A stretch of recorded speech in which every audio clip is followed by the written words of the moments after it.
Chili con carne or carne con chile? What's the difference, you might ask? Well, they both have their origins in Mexican cuisine, and chili-based stews date back to Aztec times.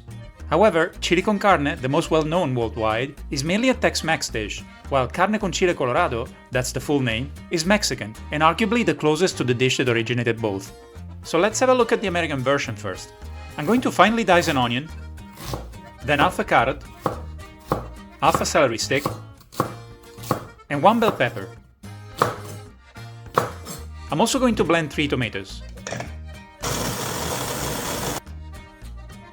And now, let's get the spices ready. 1 tablespoon of chili powder, well duh, 1 tablespoon of sweet smoked paprika, 1 teaspoon of oregano, 1 teaspoon of cumin powder, a pinch of black pepper, and half a teaspoon of salt. Of course, feel free to ramp up the chili powder if you think that 1 teaspoon is too little. We're all set, so let's start cooking. I'm going to add a bit of olive oil to a pot, then onion, carrot and celery, the bell pepper, and I'm going to add a pinch of salt.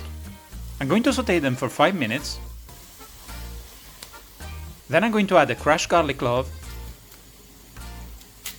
500 grams of minced beef, and the spice mix. I'm going to break the meat apart and stir every once in a while to make sure it cooks and browns evenly. Then I'm going to add 2 tablespoons of tomato paste, the blended tomatoes, and 220 grams of canned red kidney beans. Finally, I'm going to pour in 500 milliliters of chicken stock, and I'm going to let this slowly simmer for 40 minutes until it's absorbed most of the liquid.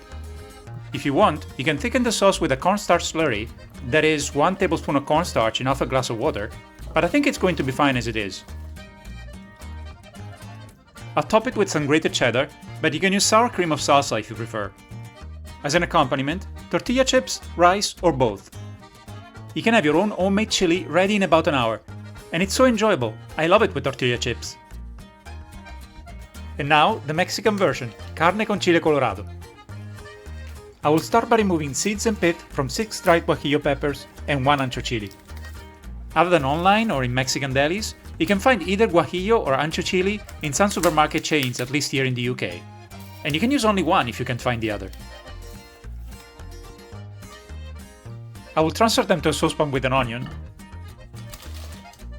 I'll cover them with water, and I'll let them simmer for 15 or 20 minutes. In the meantime, I can prepare one of the sides using 150 grams of pinto beans I soaked overnight. They're called frijoles de la olla, and they're simply beans stewed with onion and garlic. After half an hour, I will add half a teaspoon of salt and a bit of olive oil. And then I will let it simmer for another 40 minutes or until they're fully cooked. Back to my peppers. They softened up, so I'm going to blend them with the onion, some of their water, about a glass, and 2 garlic cloves. Yeah, choose your blender wisely or this will happen. I'm going to switch to an immersion blender, and I'll add a teaspoon of salt, which I would have added later anyway. If you blend it long enough, you should obtain a pretty smooth texture, but if you notice some unblended pepper skin, you can get rid of it by sieving the liquid. And now I'll dice 2 beef shoulder steaks. These are 650 grams in total.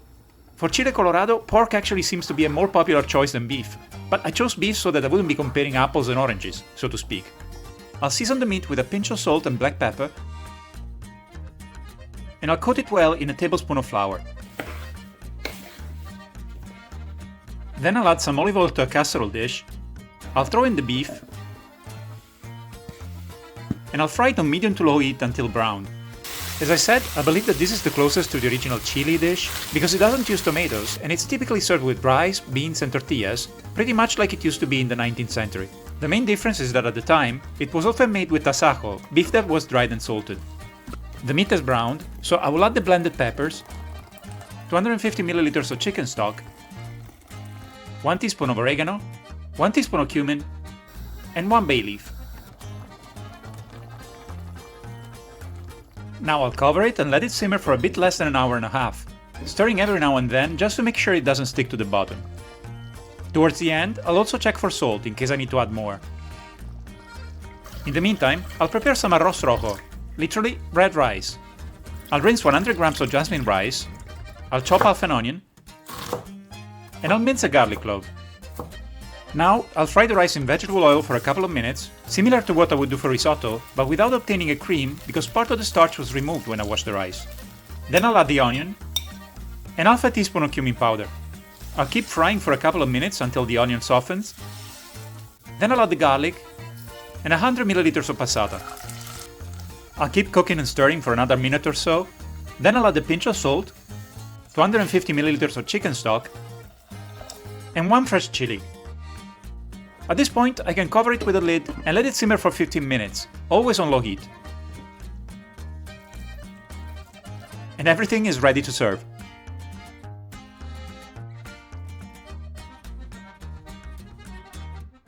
I've also reheated some tortillas in the microwave, so let's try it out. That was well worth the wait, truly delicious. So, which one is the better dish? The Mexican stew is absolutely amazing.